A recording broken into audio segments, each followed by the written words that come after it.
မင်္ဂလာပါခင်ဗျ KKT Electronic Channel နေပြီးတော့ဝါသနာရှင်ကြီးကိုများလုံးကိုပြန်လဲကြိုဆိုပါရစေဒီဗီဒီယိုမှာတော့ဒီ 1S 2S lithium battery တွေကို charge လုပ်ပေးနိုင်တဲ့ TP5100 charging module လေးတွေကိုအတူတူကလေးလာသွားကြမယ်သူကအဝင်ဘိုးကတော့5 volt ကနေ18 volt ထိပေးသွင်းလို့ရတယ်ပေါ့နော်ဒါပေမဲ့18 volt ပေးသွင်းလိုက်ရင်တော့ဒါလောင်သွားတယ်ပေါ့နော်အဲ့တော့အများဆုံးကျွန်တော်တို့က15 volt လောက်ပဲပေးသွင်းတာကအဆင်ပြေမယ်ပေါ့နော်အဲ့တော့5 volt to 15 volt အဝင်ပေးပြီးတော့1S 2S တွေကို lithium battery တွေကိုသူကဒီ2 ampere အမြင့်ဆုံးเนาะအဲ့လောက်နှုန်းနဲ့ဒါ charge လုပ်ပေးနိုင်တယ်ပေါ့နော်အဲ့တော့သူ့ကိုတစ်ချက်လောက်ကျွန်တော်တို့စမ်းသပ်ကြည့်ပါဖြစ်ပါတယ်သူကကြတော့သူ့ရဲ့ဒီ default ပါလာတဲ့အခါကျတော့သူကဒါ 1S အသွင်းဖို့အတွက်ပေါ့နော် 2S အသွင်းချင်တယ်ဆိုရင်ဒီနားလေးကကျွန်တော်တို့ဒီ SET set ဆိုတဲ့ဟာလေးပေါ့ဒီခဲပြားလေးနှစ်ခုကိုတော့ပူပေးရမယ်ပေါ့နော်ခဲလေးပုံပေးရမယ်ပေါ့အဲ့လိုပူလိုက်ရင်တော့သူကဒါ 2S သွင်းတဲ့ module cap ဖြစ်သွားပြီပေါ့နော်ဟုတ်ပါပြီအဲ့တော့သူတစ်ချက်လောက် power supply နဲ့ဒါ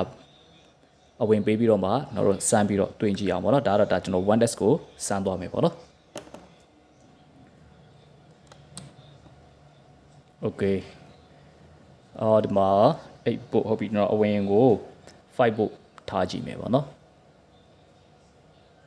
5 volt နဲ့တွင်းရင်အခြေအနေဘယ်လိုရှိမလဲဆိုတော့တစ်ချက်လောက်ကျွန်တော်တို့ကြည့်ကြည့်အောင်ဟုတ်ပြီအဲ့တော့လောက်ပဲထားလိုက်မယ်အဲ့တော့သူ့ရဲ့အထွက်ဘိုးဟိုတိုင်းကြည့်ပါမယ်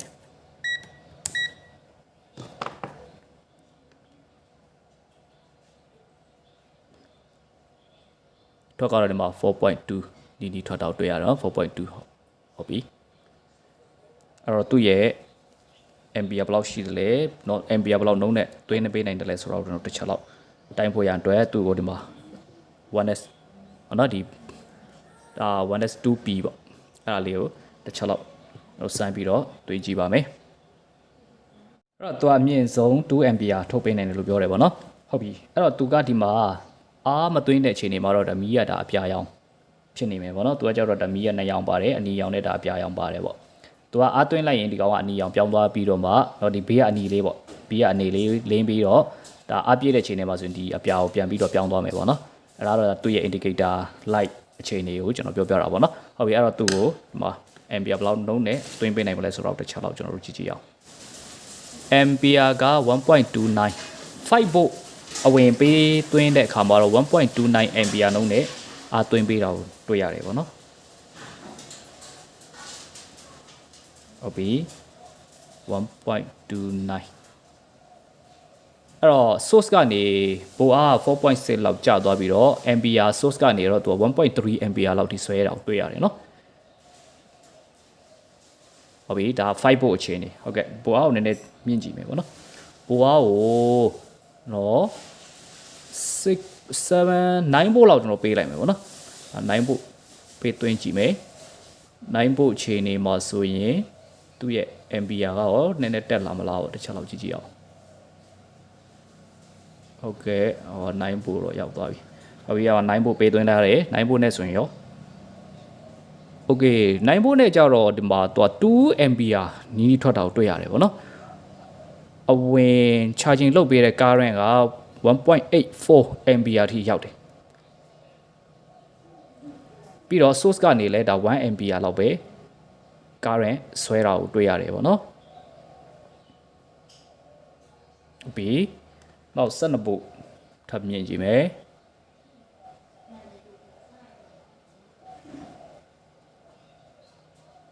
12 volt မြင်ကြည့်မယ်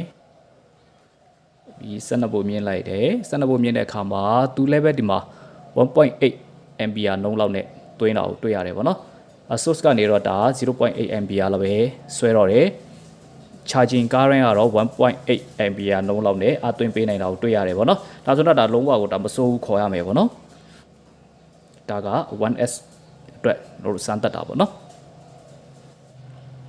ဒီမှာ input ကို6 volt လောက်ပေးသွင်းပြီးတော့မှဒါအသွင်းထားကြည့်မယ်ဗောနော်သူ့ရဲ့အပူချိန် temperature ဘယ်လောက်ထိရှိနိုင်တယ်လဲဆိုတော့ကျွန်တော်တို့တစ်ချက်တိုင်းမှာဖြစ်တဲ့အတွက်သူ့ကိုဒီမှာအသွင်းပြီးတော့ဒါကျွန်တော်10 minute လောက်တိုင်းထားကြည့်အောင်ပဲဗောနော်ပြီးမှသူ့ရဲ့ဒါ temperature ကိုတစ်ချက်လောက်ကျွန်တော်တို့ပြန်ပြီးတော့တိုင်းကြည့်မယ်အဲ့သူ့ရဲ့ပူချိန်ကိုတစ်ချက်တိုင်းကြည့်မယ်ဗောနော် ပူချိန်က54အပူချိန်ကတော့60 degree Celsius ပတ်ဝန်းကျင်မှာရှိတော့တွေ့ရတယ်ဗောနော်အဲ့လောက်ဆိုတော့ဒါ AC ပါသုံးလို့ရပါတယ်ဗောနော်ပူချိန်ကသူက80 degree Celsius လောက်ထိခံတယ်လို့ပြောတယ်ဗောနော်ပါပြီအဲ့တော့ 2S ကိုတစ်ချက်လောက်ကြည့်ကြည့်အောင်ဒါတော့ 2S အခြေအနေဗောနော် 2S ဆိုတဲ့အတွက်ဒီသူ့ရဲ့ဒီခဲလေးကိုကျွန်တော်တို့ပူးပေးထားလိုက်ယူเนาะအဲ့ဒါမှကျွန်တော်တို့ကဒီ 2S ရမှာမလို့ဗောနော်ဒီ set ဆိုတဲ့နေရာလေးကခဲပြားလေးတစ်ပြားလိုလေးပူးပေးလိုက်တယ်ဒါဆိုတော့ဒါ 2S အတွက်သုံးလို့ရသွားပြီဟုတ်ပြီ 2S ဖြစ်တဲ့အတွက်ကြောင့်သူကအနည်းဆုံးသူ့ရဲ့ input အဝင်ဘိုးတွေက9ဘိုးကနေစာမရမယ်ဗောနော် 8.4 ကျော်ရင်တော့ရပြီဗောအဲ့တော့အထွက်ဘိုးတွေကိုတစ်ချက်လောက်ကျွန်တော်တို့တိုင်းကြည့်ပါမယ်ဟုတ်ပြီ 8.3 8.4ဟုတ်ပြီအဲ့တော့သူ့ကိုစမ်းပြီးတော့တွင်းကြည့်မယ်ဗောနော် current ဘယ်လောက်ထိထုတ်ပေးနိုင်မလဲဆိုတဲ့ဟာကိုတစ်ချက်လောက်ကြည့်ကြည့်အောင်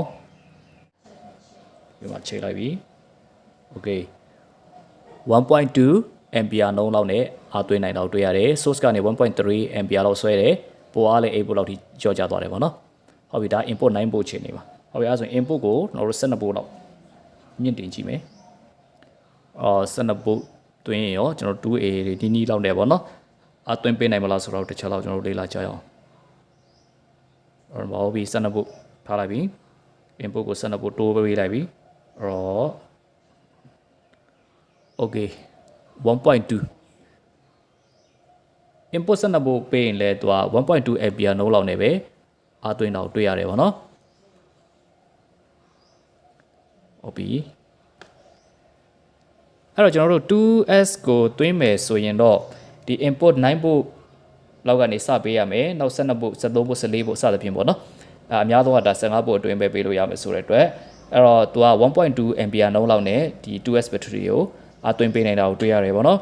အဲ့တော့ 1S တွင်တော့ကျွန်တော်တို့က2 ampere ပြည့်အနီးပါးပေါ့နော်2 ampere နီးကိုထုတ်ပေးနိုင်တာကိုတွေ့ရတယ်ဒီတိုင်း12 volt input ပေးပြီးတော့တိုင်းသွင်းကြည့်မယ်ပေါ့နော်သွင်းပြီးတော့မှဒါအပူချိန်ကိုကျွန်တော်တို့တိုင်းကြည့်မယ်အပူချိန်ကတော့40ခွန်เนาะ40ခွန်48ပေါ့အဲ့ဒီပတ်ဝန်းကျင်မှာပဲရှိတယ်ပေါ့နော်အဲ့ကျွန်တော်ဒါမပူဘူးပေါ့နော်တိတ်ပြီးတော့မပူပါဘူးအဲ့တော့ AACC အသုံးပြုလို့ရတာကိုတွေ့ရတယ်ပေါ့နော်ဆိုတော့ကျွန်တော်တို့ကဒီ TP 5100ဒီ Charger Module ကတ်လေးတွေဟာဆိုရင်တော့ဒါ 1S 2S lithium battery လေးတွေကိုပြန်သွင်းတဲ့နေရာမှာတော်တော်လေးကိုဒါအဆင်ပြေတာကိုကျွန်တော်တို့တွေ့ရမယ်ပေါ့နော်အဲ့တော့ဒီကနေ့ကျွန်တော်တင်ပြပေးခဲ့တဲ့အကြောင်းအရာလေးတွေကိုနားလည်ကြလိမ့်မယ်လို့ယုံကြည်တယ်။ Okay အဲ့တော့ကျွန်တော်တို့နောက်ဗီဒီယိုတွေမှာကျွန်တော်တို့ပြန်ပြီးတော့တွေ့ပါမယ်။ကြည့်ရှုပေးတဲ့လူအားလုံးကိုကျေးဇူးတင်ပါတယ်။